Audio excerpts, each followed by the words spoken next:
చిట్టిని కనిపెడితే మీ మామయ్యకున్న కోపం పోతుంది అని విక్రమ్‌కి రాధ చెప్తుంది.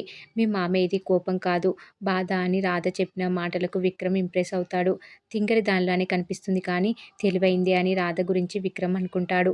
మరోవైపు భవానీ శంకర్ వద్దకు దమయంతి వెళ్తుంది. విక్రమ్ గాడు చాలా తెలివైనవాడు. వాడు తలుచుకుంటే వాడి మామ శివయ్యని క్షణాల్లో బయటకు తీసుకురాగలడు. కానీ బయటకు తీసుకురావడం లేదు. భార్య అయినా వాడిని అడగాలి కదా, మా నాన్న బయటకు తీసుకురా అని. అలా కూడా జరగడం లేదు. ఏదో జరుగుతుందని దమయంతితో భవన్ శంకర్ తనకున్న అనుమానం గురించి చెప్తూ ఉంటాడు. మరోవైపు చిట్టి గురించి రామచంద్ర ఆలోచిస్తూ ఉంటాడు. విక్రమ్తో అన్న మాటల్ని తలుచుకొని బాధపడుతూ ఉంటాడు. ఇంతలో రాధ వచ్చి రామచంద్రను కూల్ చేస్తుంది. అలా మాట్లాడడం కరెక్టే, మీరేమి తప్పుగా మాట్లాడలేదు అని రాధ అంటుంది. దీంతో రామచంద్ర కూడా కాస్త కూల్ అవుతాడు. మీరెంత బాధపడుతున్నారో చిట్టి గురించి విక్రమ్ కూడా అంతే బాధపడుతున్నాడు. ఎప్పటికైనా చిట్టి మీ దగ్గరికి వస్తుంది. సడన్గా చిట్టి వస్తే మిమ్మల్ని ఇలా చూస్తే మా నాన్నని సరిగ్గా చూసుకోవడం లేదేంటి అని మళ్ళీ నన్నే తిడుతుంది. ఆ తిట్లు నుంచి మీరు తప్పించవచ్చు కదా, కాస్త నవ్వొచ్చు కదా అని రామచంద్రను ఆట పట్టిస్తూ ఉంటుంది రాధ. నీలో ఏదో మ్యాజిక్ ఉంది రాధ, చెప్పకపోయినా మనసులో ఉన్న బాధను తెలుసుకుంటావు, నవ్వించేందుకు ప్రయత్నిస్తావు. నీలాంటి బిడ్డను కన్న తల్లిదండ్రులు గొప్పవాళ్ళు అని రాధ గురించి రామచంద్ర అంటాడు. ఇలానే ఎప్పుడు నవ్వుతూ ఉండాలని చెప్పి వెళ్ళిపోతుంది రాధ. నా కూతురు చిట్టి కూడా ఇలానే ఉంటుందేమో అని రాధ గురించి అనుకుంటూ ఉంటాడు రామచంద్ర. ఇదంతా చాటుగా వింటూ ఉంటుంది ప్రియ. రాధ మరీ దగ్గరవుతుంది.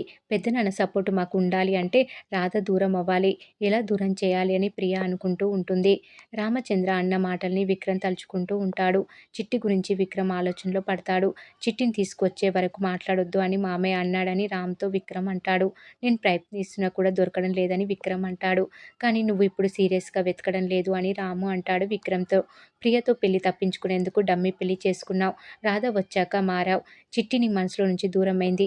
రాధ దగ్గరవుతుంది. నువ్వు రాధ ప్రేమలో మునిగిపోయావు. రాధ భర్తగా పర్మనెంట్గా ఉండాలని ఫిక్స్ అయ్యావు.